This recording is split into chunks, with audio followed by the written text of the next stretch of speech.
France Culture, hein, c'est le rendez-vous des politiques, une leçon de sagesse aujourd'hui en compagnie de Raymond Barre. Sur cette affaire, je considère que le lobby juif, pas seulement en ce qui me concerne, est capable de monter des opérations qui sont indignes.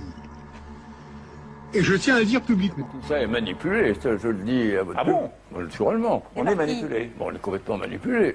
Oui, vous le dites, j'espère, le matin. Vous avez des banques, vous avez dans le monde des banques et des officines dont le travail est d'organiser la spéculation en Europe. Elles sont américaines en général, elles sont pas européennes, et c'est leur travail. Le matin, on dit quelle monnaie attaque-t-on? Je vais vous dire qui est mon adversaire, mon véritable adversaire. Il n'a pas de nom, pas de visage, pas de parti. Il ne présentera jamais sa candidature. Il ne sera donc pas élu. Et pourtant, il gouverne. Cet adversaire, c'est le monde de la finance.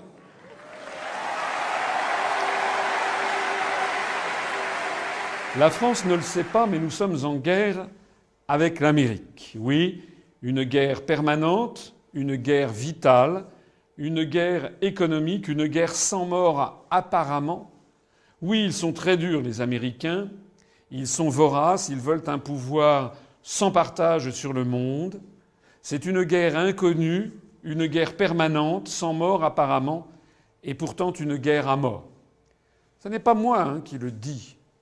C'est François Mitterrand, quelques semaines avant de mourir, dans un ouvrage qui s'appelle Le dernier Mitterrand, de confidence qu'il a faite au journaliste Georges-Marc Benamou, à l'époque journaliste au Nouvel Observateur.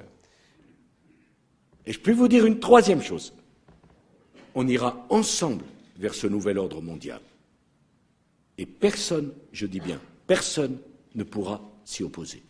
Et les dernières paroles qu'il ait prononcées comme président de la République, à l'exception peut-être de quelques mots qu'il a dit à son médecin avant de passer les paroles à Chirac, c'est à moi qu'il les a dit. Et il me regarde.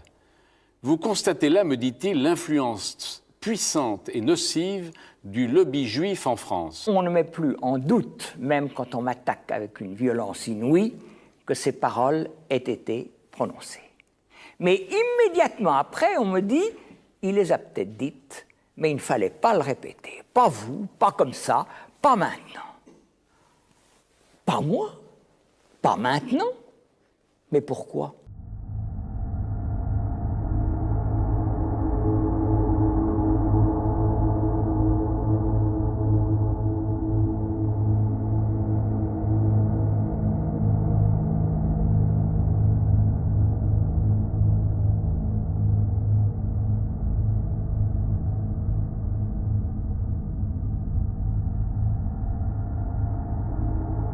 Mais pourquoi ?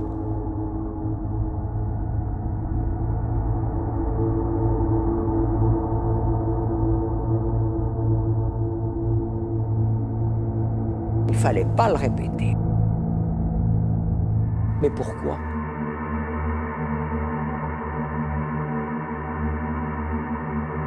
Mais pourquoi ?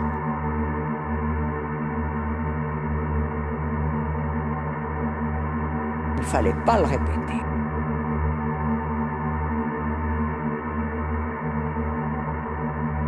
Mais pourquoi ?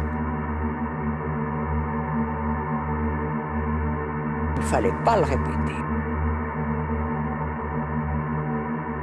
Mais pourquoi ?